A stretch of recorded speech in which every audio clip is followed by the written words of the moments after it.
ఓం శ్రీ గణేశాయ నమః. శ్రీ గురుభ్యో నమః. శ్రీభక్తి ఛానల్ వీక్షకులకు స్వాగతం. గురుదేవుడు వక్రగతిని త్యాగం చేసి రుజుమార్గంలోకి వెళ్ళడం అనేది అక్టోబర్ 18, 2021 జరుగుతుంది. గురువు వక్రత్యాగం చేయటం వలన అనేక రకాల ప్రభావాలు వివిధ రాశుల మీద ఉంటాయి. అదేంటో చూద్దాం. ప్రస్తుతానికి గురుదేవుడు మకర రాశిలో వక్రగతిలో ఉన్నాడు. ఈ వక్రగతిలో ఉన్నటువంటి గురుదేవుడు తన స్వస్థానమైన ధనస్సును చూస్తూ ఉంటాడు. అంటే మకరంలో ఉండే ఫలితాలు ఉండవు. ధనస్సును చూస్తూ ధనస్సులో ఉండే ఫలితాలను ప్రస్తుతం ఇస్తున్నారు. ఈ ఫలితాలు మీకు సెప్టెంబర్ 15, 2021 మకర రాశిలోకి సంచారం చేస్తూ, అంటే కుంభరాశి నుండి వక్రగతి వలన వెనక్కు వచ్చిన మకర రాశిలోకి ప్రవేశించగానే తిరోగమనంలో ఉన్నాడు కాబట్టి ఆయన ధనస్సును చూస్తూ, అంటే మకరంలో ఉన్నప్పటికీ కూడా ధనస్సులో ఉండే ఫలితాలే ప్రస్తుతం చెప్పుకోవాలి. గత నెల సెప్టెంబర్ 15 నుండి అక్టోబర్ 18 వరకు కూడా ధనస్సులో ఉండే ఫలితాలే ఉంటాయి. అక్టోబర్ 18, 2021 నుండి గురుదేవుడు వక్రగతి నుండి రుజుమార్గంలోకి, అంటే ముందుకు వెళ్ళటం అనేది జరుగుతుంది. ఎప్పుడైతే బృహస్పతి వక్రత్యాగం చేసి ముందుకు నడుస్తారో మకర రాశిలో ఉన్నటువంటి ఫలితాలు ఇవ్వడం జరుగుతుంది. శనిదేవుడు అక్కడే ఉండటం వలన నీచభంగ రాజయోగ ఫలితాలు ఉంటాయి. అంటే నీచలో ఉండే చెడు ఫలితాలు ఉంటాయి, కానీ పక్కనే మకరంలో స్వస్థానగతుడైనటువంటి శనిదేవుడు ఉన్నప్పుడు అది నీచభంగ రాజయోగం అంటాం. అంటే నీచమైనటువంటి ఫలితాలు ఇవ్వాల్సింది పోయి ఆ నీచాన్ని భంగం చేస్తూ రాజయోగం ఇస్తాడు.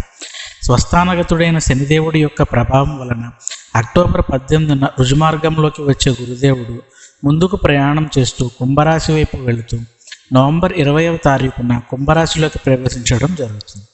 అంటే దాదాపుగా 32 రోజుల పాటు గురుభగవానుడు మకర రాశిలో రుజుమార్గంలో సంచారం చేస్తూ రకరకాల రాశులపైన రకరకాల ఫలితాలు ఉంటాయి. కాబట్టి రాబోయే నెల రోజులు ఎలా ఉంటుందో చూద్దాం. నీచలో ఉన్నప్పటికీ శనిదేవుడు పక్కనే ఉండటం వలన నీచభంగం అవుతుంది.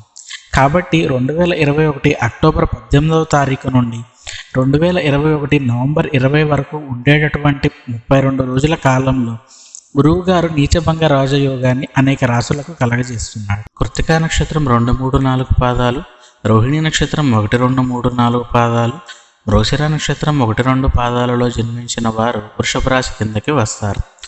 వృషభ రాశి వారికి మకరం 9వ రాశి.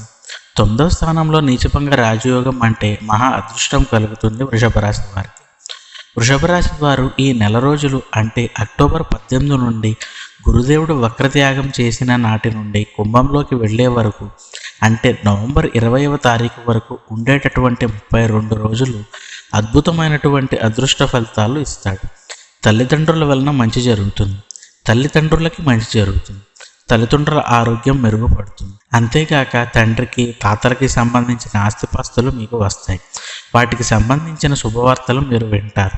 2021లో అక్టోబర్ 11 నుండి నవంబర్ 20 వరకు ఉన్నటువంటి కాలంలో 9వ స్థానంలో గురువు నీచభంగ రాజయోగం శనిదేవుడితో కలిసి నీచభంగ రాజయోగం ఇచ్చేటటువంటి కాలంలో నీచమైనటువంటి బాధలు పడుతూ, నీచస్థితి అనుభవిస్తూ, నీచుల వలన రాచి రంపాన పెట్టబడుతూ నీచమైనటువంటి బ్రతుకుతున్నటువంటి వారందరికీ కూడా ఈ 30 రోజులలో విముక్తి కలుగుతుంది.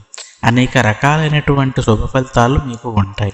గురువు ఈ 32 రోజులు, అంటే వక్రత్యాగం చేసి కుంభంలోకి వెళ్ళే వరకు వృషభరాశి వారికి అత్యంత మేలు జరుగుతుంది.